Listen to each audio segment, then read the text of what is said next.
हमारे साथ हैं विक्रम पेवाल जी, जो त्रिलोकपुरी विधानसभा से चुनाव लड़ रहे हैं। आप त्रिलोकपुरी विधानसभा से चुनाव क्यों लड़ रहे हैं और किन मुद्दों को लेकर के? सर नमस्कार। मैं विक्रम पेवाल राष्ट्रीय जनशक्ति पार्टी राष्ट्रीय से उम्मीदवार हूं त्रिलोकपुरी विधानसभा से। मैं नेता नहीं बेटा बनकर त्रिलोकपुरी की जनता की सेवा करना चाहता हूं, इसलिए मैं त्रिलोकपुरी के उम्मीदवारी मैंने संभाली है और इसलिए मैं त्रिलोकपुरी राष्ट्रीय जनशक्ति पार्टी से उम्मीदवार हूं। और मैं यहाँ पर बहुत सारी समस्याएं हैं सर, जो वर्तमान सरकार जो पूरा नहीं कर पाई है। बहुत सारे मुद्दे हैं, बहुत सारी समस्याएं हैं लोगों की। मैं लोगों के बीच में जा रहा हूं तो मुझे पता चल रहा है कि बहुत सारी समस्याएं हैं जिनसे कि आम पब्लिक जो जूझ रही है, तो उन मुद्दों को लेकर हम यहाँ पे उतरेंगे। सबसे बड़ी क्या समस्या नजर आती है आपको आपके इस क्षेत्र में? सर सबसे बड़ी समस्या है यहाँ पे जो नज़र आई है मुझे, वो है पानी की। पानी की जो समस्या है, वो जो पुरानी जो पाइपलाइन है वही यहाँ पर डली हुई है, जो काफ़ी टाइम से डली हुई है। वो कहीं ना कहीं सीवर लीकेज का मिक्स होके सीवर का पानी उसमें आ रहा है, लीकेज होकर के। और वो जो पाइपलाइन जो चेंज होनी थी वो चेंज नहीं हुई है। लोगों को खरीद कर पानी पीना पड़ रहा है। तो लोग जो पानी जो सप्लाई आती है वो बहुत गंदा पानी आता है। वो ना तो नहाने के लायक है, ना कपड़े धोने के लायक है, और पीना की तो बात ही दूर है। पीने के लिए लोगों को बोतलें खरीद कर पानी पीना पड़ रहा है। तो इसलिए बहुत मेन समस्या यहाँ पे पानी की जो मेरे सामने नज़र आई है। इसके अलावा और यहाँ पे सर समस्या है, स्कूलों की समस्या है। स्कूलों की बिल्डिंगें तो तैयार कर दी गई है, लेकिन उसमें अच्छे टीचर नहीं है। अच्छे टीचरों की हम व्यवस्था करेंगे।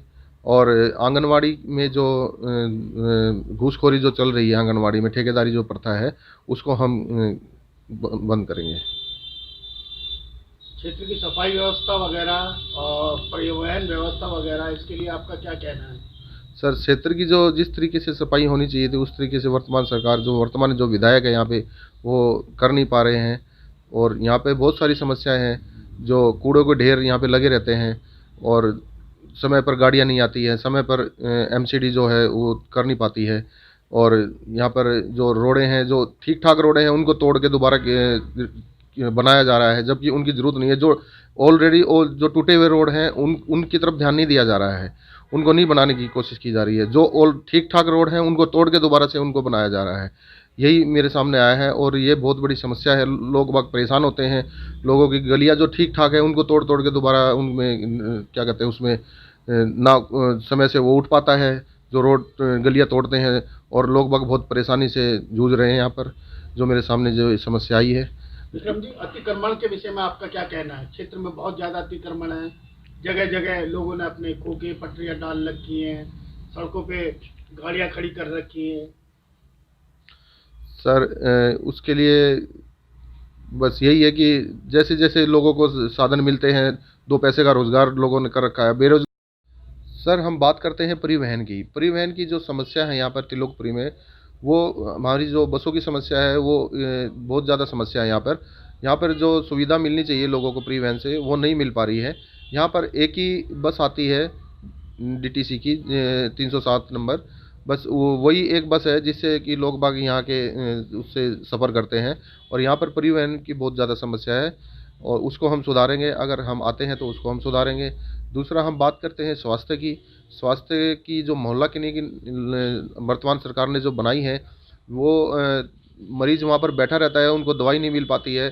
सुबह 7 बजे से मरीज़ बैठा हुआ है, 12 बजे तक मरीज़ बैठा रहता है, उनको दवाई नहीं मिल पाती है। और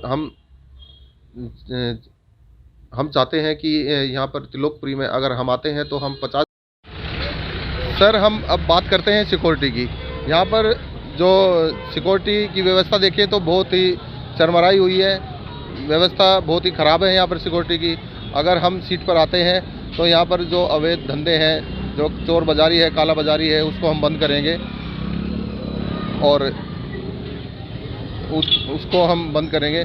दूसरा हम बात करते हैं गौ माता की। गौ माता हमारी भारत की गौ माता है, और जो वर्तमान में केंद्र सरकार है वो गौ माता के लिए इतने प्लान निकालती है, गौशालाएँ चलाती हैं। लेकिन अभी आपको मैं दिखाता हूँ कि ये देखिए खत्ते पर हमारी जो गौ माता है, वो कैसे पन्नियाँ खा रही हैं, कूड़ा खा रही हैं, उनके लिए कोई व्यवस्था नहीं है यहाँ पर। और समय पर ये कूड़ा नहीं उठ पाता है, लोगों को बड़ी परेशानी होती है। यहाँ पर खत्ते बिल्कुल भरे रहते हैं, बाहर भी कूड़ा पड़ा रहता है, तो इसके लिए हम बहुत सुविधा करेंगे यहाँ पर। हम बात करते हैं स्वास्थ्य की यहाँ पर व्यवस्था है जो त्रिलोकपुरी में, वो ठीक नहीं है। हमारे यहाँ एक ही गवर्नमेंट हॉस्पिटल है लाल बहादुर, वो कई विधानसभा को कवर करता है, जो कि यहाँ के जो मरीज़ जो जाते हैं वहाँ पर सुबह से लेकर शाम तक लगे रहते हैं, उनको दवाइयाँ नहीं मिल पाती है। मैं यहाँ पर 50 बेड की एक हॉस्पिटल की व्यवस्था करेंगे। और फिर बात करते हैं लाइब्रेरी की। यहाँ पर हर एक वार्ड में एक एक लाइब्रेरी देंगे, जो बच्चे जिसमें बैठकर आराम से पढ़ सके। और यहाँ पर जो व्यवस्था है, जो स्कूलों की व्यवस्था है, वो प्रॉपर तरीके से नहीं हो पा रही है। बिल्डिंगें खड़ी कर दी है, उसमें अच्छे टीचर नहीं है। हम टीचरों की व्यवस्था करेंगे, अच्छे टीचरों की व्यवस्था उसमें भर्ती निकाली जाए, अच्छे टीचरों की व्यवस्था उसमें होगी। और सर मेट्रो ने यहाँ पर ज़मीन ले ली है, लेकिन मेट्रो ने यहाँ पर कोई मेट्रो स्टेशन नहीं दिया है अभी तक। अगर मैं आता हूँ तो यहाँ पे मेट्रो की स्टेशन की डिमांड करूँगा, और यहाँ पर एक मेट्रो स्टेशन दिया जाएगा त्रिलोकपुरी वालों को। और यहाँ पर जो मेट्रो स्टेशन दिया है वो काफ़ी डिस्टेंस पे है, या तो पॉकेट 3 जाना पड़ता है या फिर चांद सिनेमा जाना पड़ता है लोगों को। मैं अगर आता हूँ तो मेट्रो स्टेशन एक यहाँ पे दूंगा, जिससे कि लोगों को वॉकिंग डिस्टेंस पे मेट्रो स्टेशन हो, ताकि लोग बागों को परेशानी ना हो और आराम से लोग बाग वहाँ तक स्टेशन तक पहुँच सके और अपने घर तक आ सके। दूसरा हम बात करते हैं एमसीडी में भ्रष्टाचार की।